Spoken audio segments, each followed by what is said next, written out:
यदि आप चाहते हैं कि आपकी दुकान पर ग्राहकों की लाइन लगे, दुकान अच्छी चले, यदि आप ऐसा चाहते हैं तो उसके लिए करें क्या? तो यदि आप चाहते हैं कि 2026 में आपकी दुकान खूब चले, खूब माल बिके, तो आपको करना क्या है?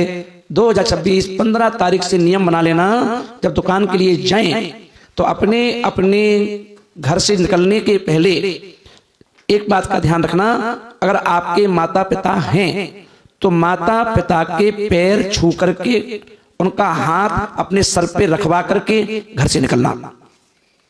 दूसरी बात ये ध्यान रखना, जो दुकानदार की बीवी है, वह आपका पति दुकान पर जा रहा है तो उसे खीर खिला करके जरूर घर से रवाना करे। चाहे 1 चम्मच 2 चम्मच खीर बना जरूर बनाएं, और दुकानदार दुकान जाने के पहले अपने हाथ से 2 चम्मच खीर जरूर खिलाओ, खीर खिला के भेजें। तीसरी बात, दुकान पर जाने के पहले आप हल्का सा इत्र लेकर के और उसे अपने कपड़ों पर लगा करके और घर से निकल जाएं। जब आप दुकान के लिए जाएं, फिर जाकर के बीवी ने कहा सुनो, फिर आपको मुड़ना पड़ा।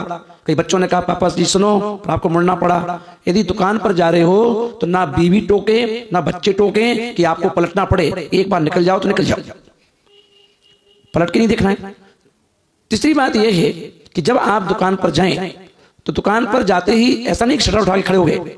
दुकान पर जाकर दुकान के सामने खड़े होकर के आंख बंद करो, अपने प्रभु को, जो भी भगवान तुम्हें स्मरण में आए उनका ध्यान करते हुए, और उस दुकान के जो देवी देवता हैं उनसे आज्ञा मांगिए कि निस्सही निस्सही निस्सही, इस दुकान के जो भी देवी देवता हैं वो मुझे आज्ञा दें कि मैं इस दुकान में आकर के अपनी आजीविका को खुश होकर के चलाऊं और आप सहयोगी बने।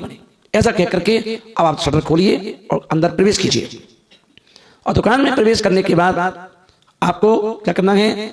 अंदर से 1 गिलास पानी लेकर के उसको दुकान के बाहर की ओर फेंक देना है। यह कार्य आपको करना है, और आप जब इतना ये काम करेंगे तो आप देखेंगे कि आपकी दुकान, आप कहेंगे क्या गजब का चमत्कार है कि ग्राहक खुश होने करके आपकी दुकान पर आएंगे, और फिर आपकी दुकान पर होगी बरसात ऐसे की, और जिससे आप खुश होंगे और आपकी फैमिली भी खुश होगी। तो ध्यान रखें और ऐसे ही देखते रहेंगे।